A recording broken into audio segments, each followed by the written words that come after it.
this is what happens when you start becoming more inclusive. Now, there are certain roles, there are certain jobs where being inclusive is a great thing. Yeah. However, there are certain roles and jobs where it needs to be done on merit. It Yeah. needs to be done on a meritocracy and on passing tests. That would be the military and the frontline emergency services. Yeah. Okay, it shouldn't matter about quotas.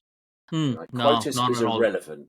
What should matter is that person good enough to pass the course? Can they do the job? And it's yes, no. It's as simple as that. It's not like, oh, we don't have enough of these people or For those me, that people. it should be on every field, right? Every field should be on merit. If you're I not good do enough, agree. then I do agree, because I don't understand why you need quotas. The thing is that it just gets people to notice race and that more. What's the point? Who cares? We're all humans. Yeah. It doesn't matter. Just, are you good enough to do the job? Yes or no. Sorry, you didn't get the job. Oh, you didn't give me the job because I'm black or I'm Chinese or this and the other. No, you didn't get the job because you weren't good enough, mate. Exactly. It's as simple as that, and that's how it should be. And the more that people stand up and say that and say, no, this needs to be based on merit. We want the best people to police, because we do. We want those people with that sense of service. Now, I would say over 90% of current serving police officers want to serve. They joined to serve and to take out bad guys. That's what they did. But they can't, and they're leaving in droves. You can see it all over Twitter or X, whatever you call it, and you've seen it. I've read it. I follow a lot of police accounts, and you can see how low their morale is. And some are even going off to Australia to police. You know, and we are losing so much experience.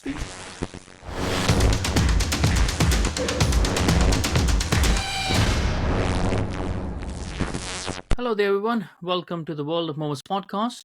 And on this episode of Reflections and Reactions, we have Steve Gardner with us, who is standing as a candidate for SDP. Today, we're going to talk about who he is, where he's standing from, what the problems are in his locality, and a bit about SDP, why people should vote for SDP. So let's ask Steve to introduce himself and give us a quick summary about who he is and how he found himself with SDP. Hi, Mo, and hi, everybody else out there. My name's Steve Gardner, and I am the SDP PPC for Uxbridge and South Ruislip. If that constituency is familiar to some people out there, it's the one that Boris Johnson walked away from last year, where we had ourselves a lovely little by-election with 17 candidates in that. Came sixth in that, wasn't expecting that, so it's very, very good. The turnout wasn't great, but the turnouts haven't been great. At elections at the moment, I've been with the SDP for around 4 years now, maybe slightly longer. I'm not 100% sure. I was a member of the Tory party very, very briefly. And before that, I was in the Democrats and Veterans Party as something to do, being an army veteran myself. I thought, yes, I'm going to join that party and do some good. It wants direct democracy and all of these kind of things. But it kind of was all just a bit disjointed for me. It wasn't it just wasn't what I was looking for. And then fell back into the Tory party for some unknown reason. I think I must have had a concussion. And very, very shortly after that, somebody signposted me on social media after I'd done a rant about I'm not represented about anything. Signposted me, said, try these guys, SDP. And like everybody else that I've spoken to in the SDP that joined, my reaction was, oh, are they still going? Yeah. So I was like, so they sent me their website address, and I'm going back like 4 years now. And I looked at it, and I all of the policies were online. And I agreed with a lot of them. I don't agree with all of the policies. I still don't agree with all of the policies. And that's, that's a good thing, I think, a healthy thing that we can sort of discuss and do that kind of thing. So I joined there and then. I joined the SDP, and I've not looked back since. And I have seen personally in the last few years a huge change from what we were then to where we are now.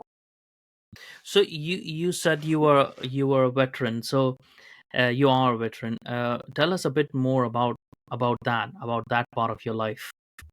Well, I served 5 years in the British Army. I joined straight from school at 16. I was in the junior leaders. I joined the Royal Corps of Signals. I was a junior leader. They don't do that program anymore, but it was like a year of potential NCOs basically training.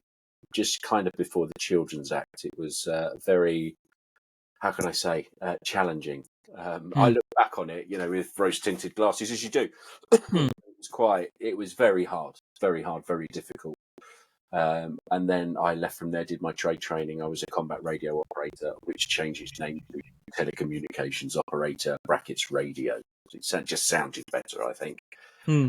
Served in the first Gulf War. I was part of a rebroadcast troop where we were kind of like individual little debts that were going around the desert on our own, ensuring that all the main comms were in with the Was battle. that the 1990-91? That's the one. Yeah, I was 4 years old. I was in Kuwait at that time. You make me feel old. Yeah. I was only 18, so Yeah. myself and on the Panzer that I was on, my best friend, a guy called Andy, who I'd gone through the junior leaders program with, and we seemed to follow each other on our postings. He was with me too. He was 18, and I think most of our troop were under the age of 21. It was quite young. Yes, I did that. Was based in Germany for a while. Did a tour of the Falkland Islands, which I loved. Absolutely fantastic, brilliant time down there. So and then after that, I kind of like left and came into Civvy Street, and I spent some time. I've recently, a few years ago, I kind of left, but I'm looking possibly to get back into. I was in the Army Cadet Force as an instructor. I got a commission. I was an officer in the Army Cadet Force. I did 15 years of that, came out for a few years. I'm kind of looking possibly to get back in. I don't know yet. We'll see how things go. Yeah, I mean the important reason why I asked that was just to show people that why people are going towards SDP is because of members like you as well, because of candidates like you who are not like who haven't just done politics, right? Like who's actually done some work, who've actually had a life experience, who can connect with people broadly, right? And this is what's missing in our politics, and this is why people are looking for politicians who aren't politicians. I go along with that, and I think one of the reasons why I decided to run. I mean, I've fought quite a few campaigns for the SDP. I've been in a local election. I've been in the mayoral election. I did the by-election last year, and I'll be running in the general election this year. And I had a big part to play in the mayoral campaign for the SDP's candidate, Amy Gallagher, superb candidate. Yeah. So I've done quite a lot, but one of the range reasons was is that I didn't particularly like politicians, didn't trust politicians, and no one's listening. And my friends and family said, you should do it, and I'm like, why would I want to do that for? And and then I realised that to change the system, you have to become part of the system. Otherwise, you just can't do it. And I understand, there's these people that read politics and this, that, and the other. And I suppose that's great in the political world if you're looking to become a minister or something like that, which is not what I'm trying to do. But I think as an MP representing a constituency, why do I need to know the history of politics and this, that, and the other? I need to know the issues in my constituency. I need to know, being sort of like normal people, what it's like to go without, what it's like to have to sign on, which I've had to do in my past, what it's like when you can't put the heating on, the boiler's packed up, we don't have these luxuries, and I think people are crying out for politicians that actually do live in the real world. Yeah, most definitely, because career politicians only care about their careers, more than the locality that they're representing, which is why it's important. So tell us a bit about your constituency where you're standing up, Uxbridge and what are their main issues over there. Well, Uxbridge and South Ruislip, it is, I mean, it is a great place. I'm originally from Ealing. I mean, I moved out to here, I don't know, 25 years ago or so quite some time ago. So I've spent over half my life, 52 this year, I think, most of my life out this neck of the woods. And so you've kind of got like a typical London suburb, you've got houses, roads, greyness. We do have some lovely parks here just up the road, 5 minutes in the car, if that. We've got woods and fields and everything. It's a really, really nice place, and you've got Uxbridge Town Centre, which is quite historical, which is where Mm. all of the feeder towns. So you've got like Hillingdon, where I live, and you've got usually Cowley, West Drayton, and places like that's where people come to. Airfield. You have a Brunel University was over there as well. We do. So Yeah, because I Brunel. went there. I did my postgraduate over there. So Oh, did you? Oh, it's yeah. fun. Yeah. So I mean, Uxbridge it used to be a huge RAF town because we Mm. had RAF Uxbridge, which has been sold off now, sadly. Although Mm. they did keep the World War II bunker, which is certainly worth a visit for anybody who's in this area. So that's gone, but Brunel has kind of extended. I mean, that's since Mm. I've been here, it's expanded. It's a massive Yeah. university, and it's a very good university as Hmm. well. And so it's quite a student town as well in that sense. But there's sadly the high street. It's the decline of the high street. This is what drives me nuts. You see these places around, and there's everything boarded up and shut. In a way, we're lucky. Pretty much most of our shops are open and that. But Mm. I think there is some empty spaces in one of our shopping centres, the pavilions. And you just think, why aren't there incentives like no rent for a year or cheaper rent for a year, or this, that, Yeah. and the other, and just drop the rents on that to get the people in, and let's get some interesting shops in. Let's get some vintage shops and things like that. I mean, we've got more Mm. coffee shops and takeaways than I think anywhere in the world, and the Conservative MP was trying to get a fish and chip shop in the centre of Uxbridge, which is quite ironic because he was part of the people that turned down the application for one not so long ago. But Yeah. I digress. It is a good place. It's a great place to go out for a few drinks and stuff like that. But we have our issues, antisocial behaviour being Mm. one, and that's just purely down to the police being let down in the sense of the manning and how they're supposed to police and they're not being backed up. And I blame the politicians for that, and I Mm. blame senior police management Chiefs, yeah. as well. We've walked away from community policing where the local beat Bobby knew everyone, Mm. knew everything, knew the streets, knew the alleyways. We've moved from that. We're kind of detached, and I'd love to see more of that. I'd love to see more Bobbies on the beat. I'd love to see them sort of going through the parks on foot, as Mm. opposed Mm. to, it's easy to do a patrol in a car. Yeah. It's Yeah, so just sitting easy. there in the car, like just looking Yeah. over and stuff. It's not the same presence, is it? It's not, and people need reassurance. Where I live, I mean, it's predominantly families Mm. and people that have lived here all their lives and have retired, Mm. and so older Yeah. people. So we're lucky because we do kind of sense. I live on a place called the Oak Farm Estate, where there is a sense of community. It's there, Mm. people. The only thing we care about here is, like we get on with our neighbours, we earn our money, you know, we like to feel safe. We have our Mm. problems here, but all of that could be alleviated. We're luckier than most, I think, but there's so much more we can do. I Yeah. feel, and feeling that security, that safety in your own home is a big part of what we need to So work towards. what would you say like are probably the three main issues in the area? So one would be the antisocial behavior. Yeah, Wha- one huge issue in our area is the ULEZ extension, which Mm. was come back from the last general election. Now, I mean, as an MP, because that's something that's come from the Mayor of London, Mm. and it's kind of like as an MP, I'd like to say as a PPC that when I get in, I will get rid of that ULEZ. Of course, I'd love to do that. Mm. Don't need the ULEZ; it's a Yeah. massive con. But quite frankly, I'm not quite sure how, Mm. because that's something that has to go through the Mayor of London sort of Mm. office and stuff. But that would be a huge issue, I mean, and I'd still would say, I would fight to get rid of it because Yeah. there's lots of people here that are on the tools that have had the diesel vehicles, have had to change their vehicles. Mm. We've got Mm. a lot of tradesmen around here, and it's just not on. It's absolute nonsense, and the And statistics back apart it up. apart from that, like what else do you think like is a major issue? Affordable homes.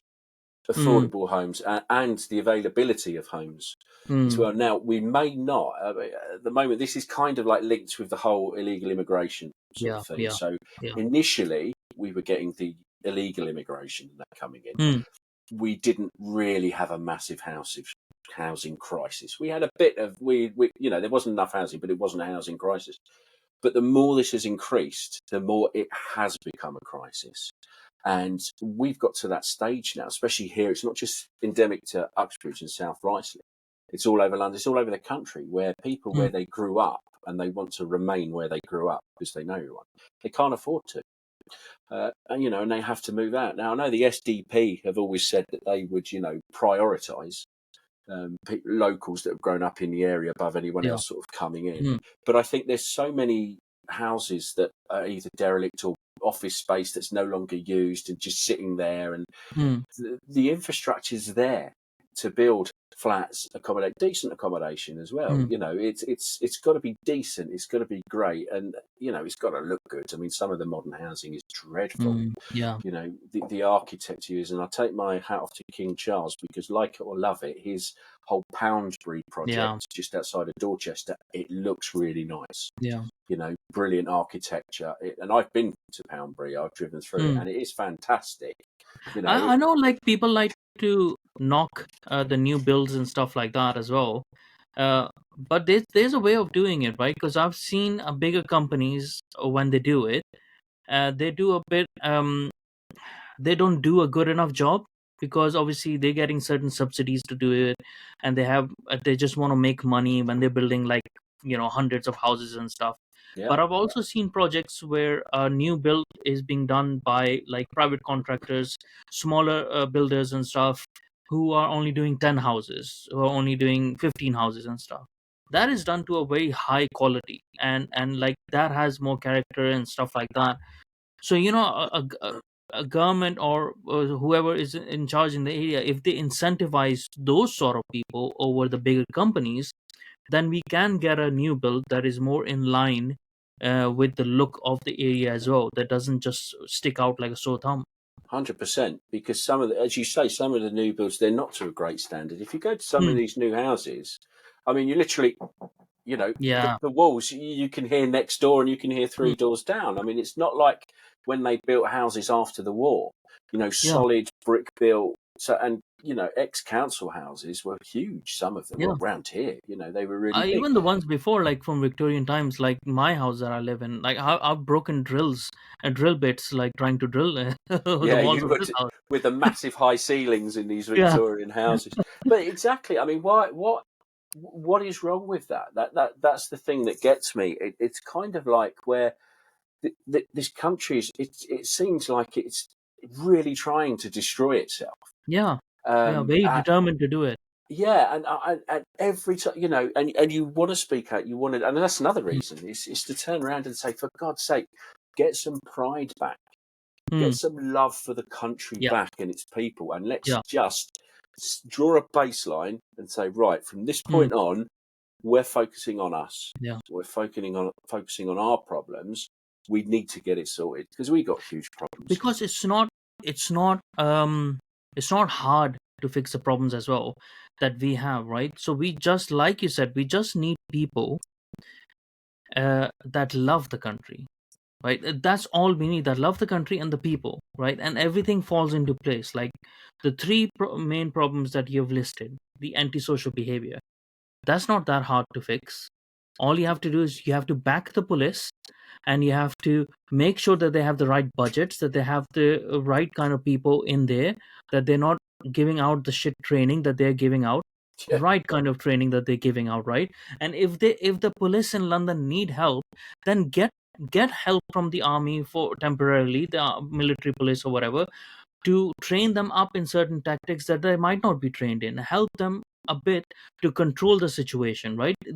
It's not that hard. The infrastructure is there, the personnels are there. It just have the resources are there. They just need to be reallocated, right? The other problem, like that you have said, was about ULEZ, right? All it needs to be done is cancel it. Right? Exactly. I mean, it's just and problem fixed. But even in your case, I don't know what you think, but So you can't cancel it even if you are elected, right? Because obviously it's been done by the mayor of London. Mm, But that doesn't mean that you can't collaborate with the other MPs within London yeah, and do a campaign and put pressure on the mayor. Take absolutely. feedback from from your locality and people who are living over there, consistent feedback and stuff. Keep on polling and stuff like that, just to show the numbers of people who are completely against it, right? So, again, like it's not that hard to do. It's just that you need to love the country and the people to be willing to do it. Same with the Absolutely. housing, like you said, right? Like the social housing, or just we just need to build it, right? And we need to incentivize the right people to build it. Yeah, absolutely. As you say, that it's the solutions are actually quite simple. Hmm. As you say, and with the police as a classic example. Now, lots of ex-military personnel go on to serve in the police. I've got loads of friends serving Hmm. or have served in the police. I've had family that have served in the police. My father-in-law's an ex-police Hmm. officer, and you don't join the police or the fire brigade or the paramedics in that because you want a jolly or you want the power. You do it because you've got a Yeah. sense of service. Now, the rank and file on the streets that are at the spear tip, they feel like they're let down because Hmm. they want to police properly these protests and that. It seems that they've grown a set on after the protests on Saturday. 40 arrests were made, Hmm. so the police are starting to get back into that. No, there's a line, you've crossed it, we'll deal with it. Like Hmm. they do in Europe. They don't muck Yeah. about in Europe. Yeah. They just get straight out. As soon as it starts getting out of hand, bang. Yeah. No, you've had your chance, that's it. But they're not backed up. So you've got issues where armed police, whose job it is that when all else fails, is that they use their firearm. They do exactly what they're supposed to do. Hmm. They discharge their firearm, and then suddenly they're in the dock. Well, it's no Yeah. wonder they all handed in their tickets. I'd have done the same. It's like Hmm. saying to a soldier, right, there you go, you just got to go into war, and then after saying, right, you're getting arrested. It's like, Yeah. what? Yeah. This is what Because I'm you use your trained to weapon. do. Exactly. And it's kind of like they're not gung ho. These people turn around and say, oh, our police, they're really nasty and they beat people up and they're racist and stuff like that. Hmm. Go abroad. Just go and just say Yeah. that to the police in Spain or Italy, Yeah. France, Holland, Hmm. Germany. See how they behave. And you'll see that Yeah. our police are held on a lead. They're not Yeah. allowed to do these things. Yeah. Whereas, I've seen the police in Poland. Like I've been married. My wife is Polish. I've been with her for 13 years now, and I've been going back and forth to Poland. Like their police don't muck about, yeah, and I've seen even their police like even with antisocial behavior. So an incident that I know of, right? Not to put myself into trouble and stuff was like you, that, was but it? someone I knew, right? So they got in trouble with someone else. They got in a scruff, right? And the police knew that the other guy was in the wrong, right? So the guy who beat up the other guy, he went to the police himself to tell them, look, listen, I've done this, but this guy was doing this and this Mm, and this and had antisocial behavior. They said, okay, that's fine. We know about this guy. He like he's like that. So you didn't do anything then? He's like, no, I beat. It's like, no, you didn't do anything then. See you later. you know it's like we're not even going to record it, because unless it's that yeah, extreme, because they understand that there's certain things that men have to deal as men at times, right? So, and you can't take away, because progressively what I've seen within the English laws, we have taken away the ability of the people to safeguard their own community and to safeguard the people and to act like good Samaritans. Now, people mm, are afraid to act like good Samaritans because you get penalized for being a good Samaritan, right? You get penalized for helping. That's why we have people on the streets who rather record on the phone that get involved because they might get sued. mm, And this is a concept that we need to bring back, that we can't have that. We need to be able to safeguard our own community and use appropriate force where yeah, possible. absolutely. And I've always stood up, when I've seen something, when I'm getting the tube, people getting a bit leery. You see a female on her own and she might be getting Hmm. hassled and that. I've always stepped in because I'd always like to think that someone would do that to my wife, Hmm. step in. Yeah. And people have said to me, oh, you could get knifed, you could get this, that, and that. Yeah, I know, but I'm choosing to take that risk. And Yeah. 9 times out of 10, when you front sort of these, and I'm not advising people to do it or whatever, but Mm, I'm saying this is what I've done.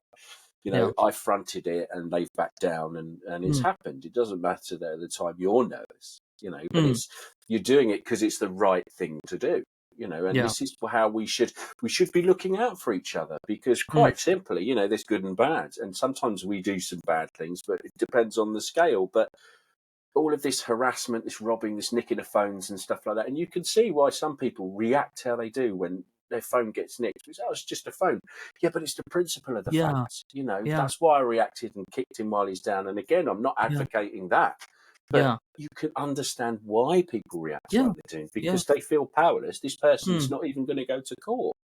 Yeah. So you want And some this is retribution. another part of the policing as well, isn't it? Like, because in Britain, policing is done by consent, right? And that's why you see, which is, I think so, which is wrong, because you see a lot of police officers who are actually not capable physically of handling people, right? Like they're physically not capable of doing that. Now I'm not saying like men or female, like either one can be like that. I've seen a lot of weak men as well who are trying to be like, well, you can't be like that, because right now as well, especially, we do policing by consent, but we have imported a lot of people who do not understand the concept of consent, right? So you cannot police them by consent because they do not understand that. They only understand force and stuff. So this is a major part of policing as well, which I just see like, well, how are they even passing the fitness test? How are they going to take someone down if someone, like, they'll have to depend on other, and they will put their own life and the life of their fellow men and women in danger as well, and the life of the public in danger. This is what happens when you start becoming more inclusive. Now, there are certain roles, there are certain jobs where being inclusive is a great thing. However, there are certain roles and jobs where it needs to be done on merit. It needs to be done on a meritocracy and on passing tests. That would be the military and the frontline emergency services. Okay, it shouldn't matter about quotas. Right? No, Quotas not is at all. irrelevant.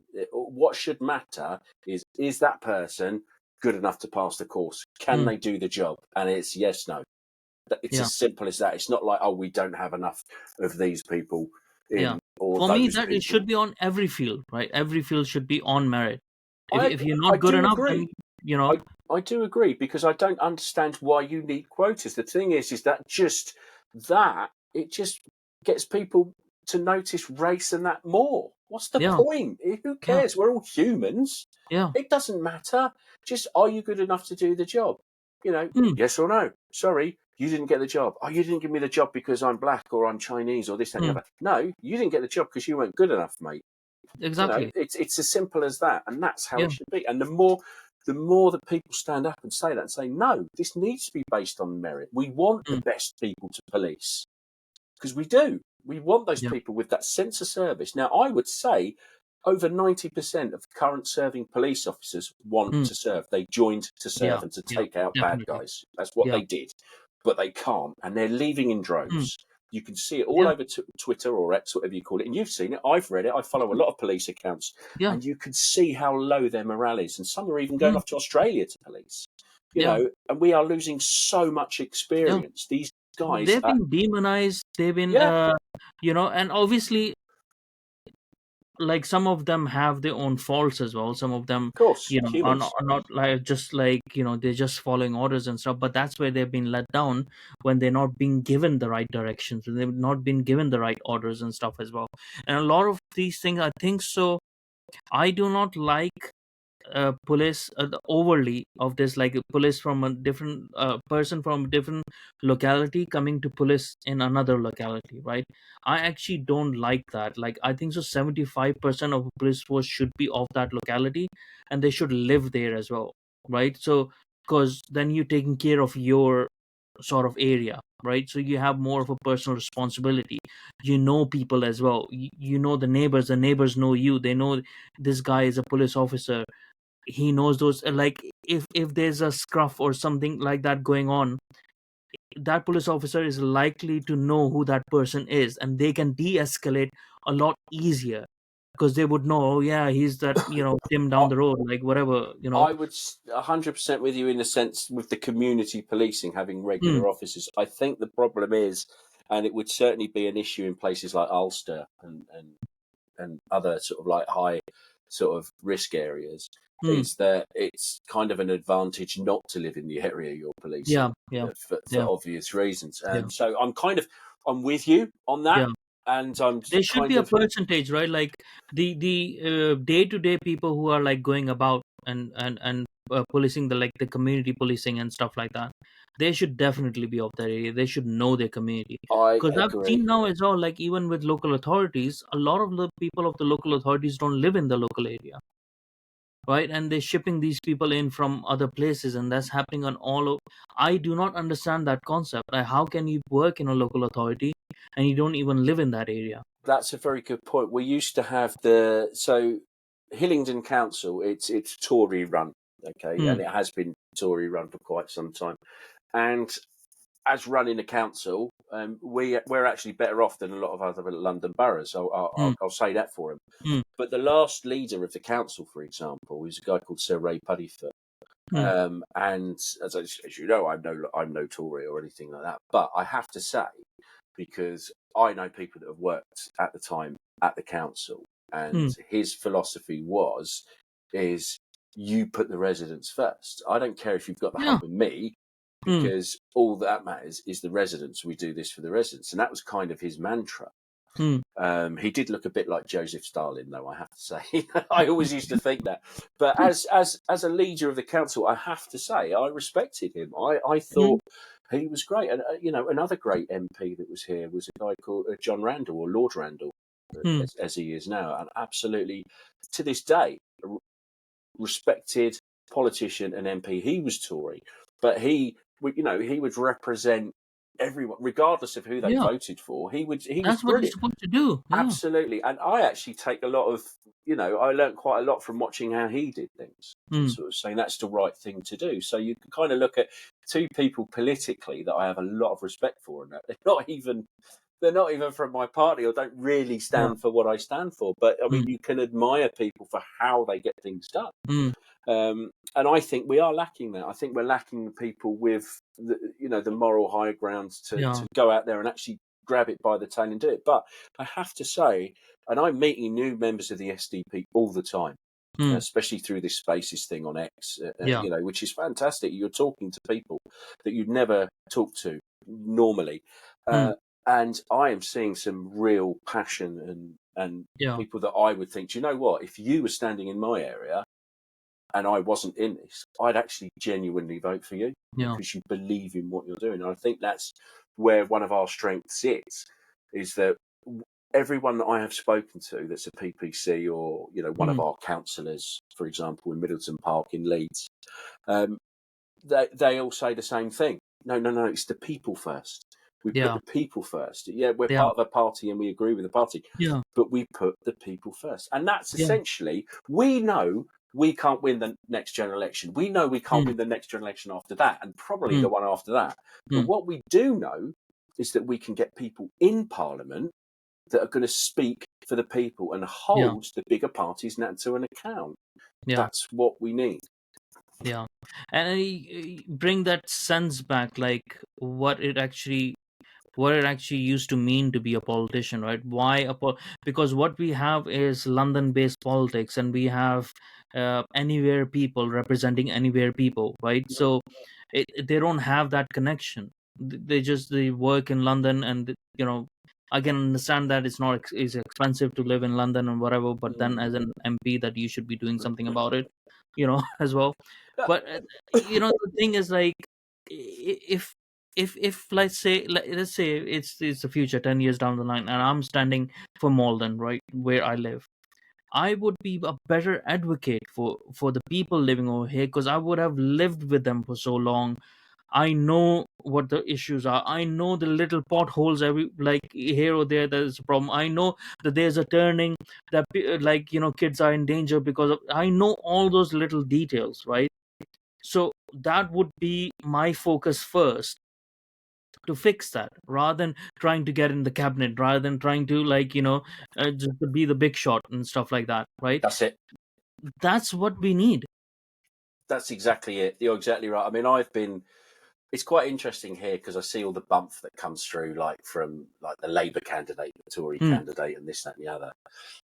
And it's all, there's always cameras, there's always loads of people and stuff like that, whereas I'm just going around the community doing little things, Yeah, like really insisting that people don't park on the zigzags outside of schools because they're there for a reason, because I've yeah. seen 4 people nearly run over on them, and I hound the Hmm. council, I hound the Safer Neighbourhoods team, and we're starting to get results. It's little things like that. And you're right, that's the whole point. You're speaking for the people. And the reason why, if you lived in that constituency, is because you know those problems. I mean, it was pointless when we had Boris Johnson here. He was parachuted in. He took over Hmm. from John Randall, who lives here, Yeah. and Boris, he didn't care.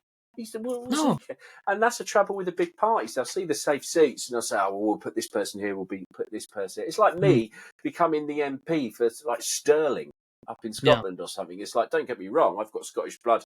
I Yeah. love it up there. But what do I know about Stirling? Exactly. I, Yeah. I don't know anything about the issues there. Of course Yeah, I don't. and then it becomes that, like, anywhere people standing for anywhere people. So the policies that they're going to come up with is going to be a very metropolitan policy, which is the same for any other Western country as well. The same demands for it.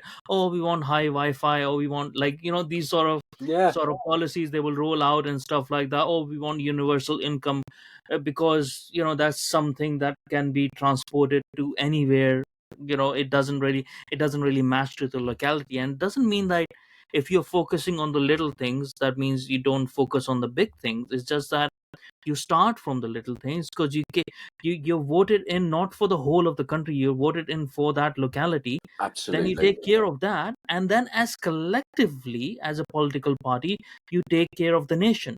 But if everyone is doing their part, and that's how it's supposed to be done, but everyone is just focused on that part, and they just forget about this is why they become globalists so easily, because they're not connected to the local people. This is why you have someone like Starmer, who is saying that he would rather be in Davos than in Parliament, like, and this is supposedly someone who might become our prime minister. Well, there's quite a fair chance that he will, Yeah. and that's basically by default, really. But I mean, yes, you're spot on. And the thing is that this, when you look to the east, China and Russia, how they view us, they view Hmm. us as an unpatriotic nation that's falling Yeah. apart at the seams. And you know what? They're right. Of course they are. We had a discussion on one of the spaces, I think it was last night, where we were talking about British industry. And I've Hmm. always been saying, hang on, we've got a huge northern powerhouse out there. We were such an industrial nation, and Hmm. all of this net zero nonsense and this, there's no point farming it out. We could do things. We were the ones that have been pushing nuclear energy, and now the other parties are starting to pill for our things. It's been on Where our. did the industrial revolution came from? Well, exactly that. All you right, know it was a bit polluting back then. I'll give them Yeah, that. but like But it's the it's ingenuity and the changed. engineering, and like Yeah, the will to advance and to innovate and stuff. That's what the industrial revolution sort of yeah, yeah. exemplified. Uh, And uh, now we becoming a service. We become a service industry. well, that's the problem, and herein lies the problem. We're living in very, very troubled times, and we're not Hmm. self-sufficient. This isn't like Hmm. during World War II, where we were fairly self-sufficient for things, and we were Yeah, getting things shipped in. Now we have to get everything shipped in, even because we're the government. even They our sort of, fertilizers to grow yeah. food. I Yeah. mean, they've steamrolled over our farmers. Hmm. They're doing that. They've got rid of our industry. We have the best steel in the world. Yeah. Everyone wanted our steel.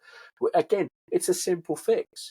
We just need to Yeah. bring it all back. We need to put the money into these people. Let's invest in our farmers. Let's not put solar panels down on farmland. Hmm. Solar panels, really, if you did the research in it, they're very unethical, considering the Yeah. vast majority are made in slave camps in China. Exactly. So you think, Yeah. and look at the mess that leaves with Yeah. all of the side effects And from it. the batteries and stuff that is like The being done lithium, by slave children, like yeah, in Africa, the like. cobalt, and when it gets in, and how Yeah. much pollution it causes and stuff like that. These aren't the fixes. No, no, no. This has some nuclear power. That's Yeah. it's cheap, and Yeah. everyone will feel the benefits of it. But again, it's like I kind of think that there's no short. It's all short-term policies with these big parties. They're not like us, where we say it's a long-term thing. Yeah. And if in 15 years people forget who brought that policy in, I don't care. The policy's in, and it's doing it, and everyone's got cheap. And your children are benefiting from it, and their children Bingo. are benefiting, which is Bingo. the main point. Bingo. Exactly It's that. not self-glory. We don't want that. Do you know what I mean? And this is the thing. It's kind of like, we're not career politicians. We're not. I'm not thinking of this. I get elected or I don't, and I'll just keep fighting until I do get elected. And I could get elected, and I could be absolutely useless. I don't know. But how can you be useless if you're carrying out the wishes of your constituents? Because that's what you're employed to do. It's as simple as that. So you've got to be in the fight. I just want to get to that stage where at least I can turn around and say, before I turn up my toes, is that, I fought for this country. Yeah. I wanted to get it back on its feet again. And I you gave did it all a go. you could, and you gave it your all, sort of a thing. Absolutely. And this is why I don't know, like, people have criticism of SDP and stuff like that. A lot of people do, or criticism of the policies. And for me, the reason why I am a member and why I support SDP, at least for now, is that you have a set of people within the party that love the country first and foremost. They love the people, they love the community, and they love their country, right? So when you get these sort of people into these positions that can lead us in these leadership positions and stuff, it doesn't matter if the policy is not all that great, because they will be humble enough to adapt new policies, to adapt new ideas, to change what's needed, because their priority is the country, right? Their priority is not self-glory. And this is what I keep telling people. You can knock whatever policy that you want as much as you like, right? But intention matter, right? Their intention is different than to a Tory or to a Labour or to Lib Dems. I don't even know. I don't think so they even know what their intentions are. But like, it's different in that respect, because you have a set of people who will course correct when it's needed, because they're trying to do something. And if there's any other party, it's not like I'm saying, oh, just support SDP and stuff. If there's any other party where you see the people who actually love their country, support them, right? I don't care. Don't vote Tory because you're scared of Labour, right? They're gonna get in either way. Support who you believe in, because let's say you get voted in, right, and you're the only candidate that SDP has in the parliament. Let's imagine that, right? What a big boost it is for SDP then, right? And they can build on that, right? SDP can build on that. When people can say, okay, we got one in, now we can get more in, it gives that confidence.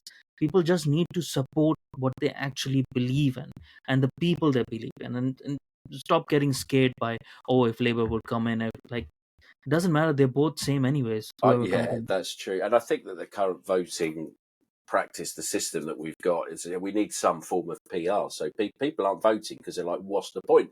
I'm just wasting my vote. But if we had some form of proportional representation in, then every vote would count. And I retweeted a thread, I think it was yesterday, where this guy had listed about PR and how it would work, and he based it on the last elections, and it's how he'd done the seats now.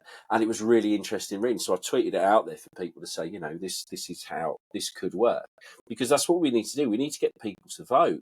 But actually, the turnout in London for the Met was like 40-odd%. Yeah, it was less than 40%, I think so. It minority of a minority actually won the vote. Like, this is the problem. This is where democracy doesn't work then. When a minority of a minority is ruling the majority, this is not democracy. Then let's do away with it. Let's bring the king back. Because there's no point of it then. We might as well.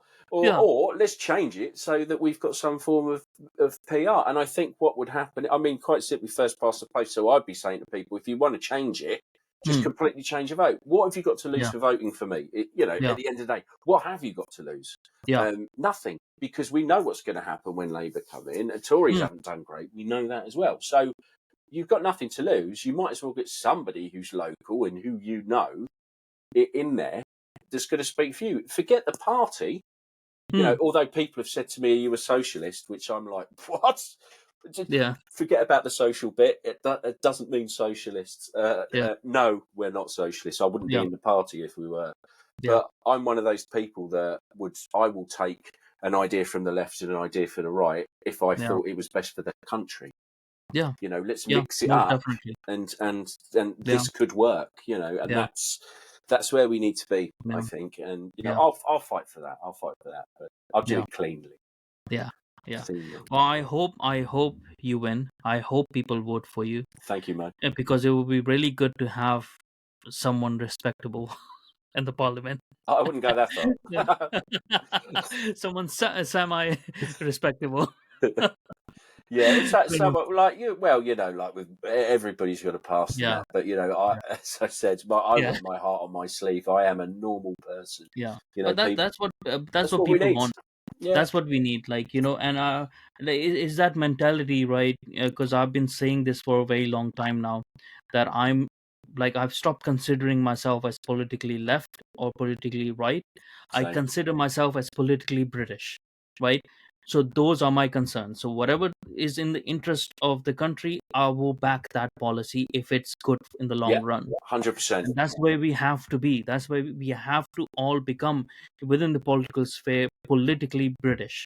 Yeah, And if, like, and that then doesn't matter if someone is a conservative or a liberal. If they're not working for the country, then kick them out. yeah. That's how it Yeah. should be. It's very simple, and for you know people watching and that. There you go. That's politics in a nutshell. Yeah. just kick them out. You know, vote them Yeah. out. Let's try again. Well, we need to press the reset button. Really. Yeah. As I said we aren't going to win the general election. And people say, well, what's the point in from voting for you to try and get in if you only get, let's say, It 5 takes a seats? while. It's a But generational fight. yeah, even one seat is valuable in Mm. Parliament. That one voice that will Yeah. fight because you can get other people on your side. You know, and And it's people need to become more active in the local democracy, right? They need to come out and vote in local elections and vote for, like, parties like SDP and stuff. We have one in Leeds, right, in local councillor, and he's making a lot of difference. So imagine if the whole locality has the majority is like SDP councillors, right, yeah.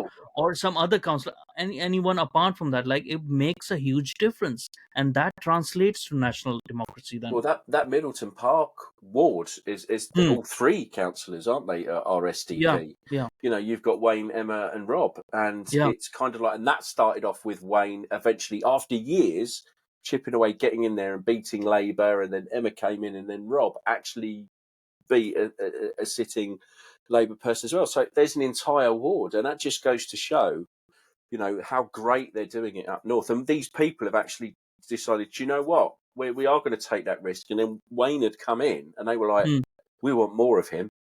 Yeah. And then obviously with Emma and then Rob getting in. And Hmm. it's kind of, I mean, for us as a party, it's Yeah. when I saw that Rob got in, I was Yeah. like doing backflips because I was like, this is Yeah. amazing. And people It's don't working. understand why that local, because for me that local democracy is a lot more important than national democracy. I agree. And like, because that's where everything is done. That's where the government is frustrated. That's where it is enabled or is frustrated. Like, that depends on what policies goes through. People don't pay attention to that. Most of the time we have, like, less than on average less than 30-35% turnout for those elections. Mm. That should be like 90% turnout. That should be actually 100% turnout. Well, it should be. National can be lower, but that is important because that's your locality. Those are the people who should take care of what's happening in your But locality. most of what people moan about is Hmm. the local things, like the potholes down Yeah. here, the this, that, and the other. Well, get out there and vote for someone who's going to fight for it, Yeah. because that's where it's going to happen. It's not going to come from government; it's going to come from Hmm. these guys. You know, Yeah. so Yeah. get out there, people, and vote. Yeah. Basically, get out there. Exactly. And vote for Steve if Yeah, you're in vote for that me. area. Yeah. Especially if you're in Uxbridge and South Ruislip, vote for me. Exactly. If you want to vote for me in the Orkneys, that's really kind. I'll take it, but Yeah. it's not going to count. Yeah. Thanks. Well, thank you so much for coming on, and thank you everyone for listening. I'll put the information for SDP in the description. I'll put the links where you can find Steve as well in the description on Twitter if you want to go and follow him and see what he's on about. Okay, thank you everyone, and I'll catch you next time.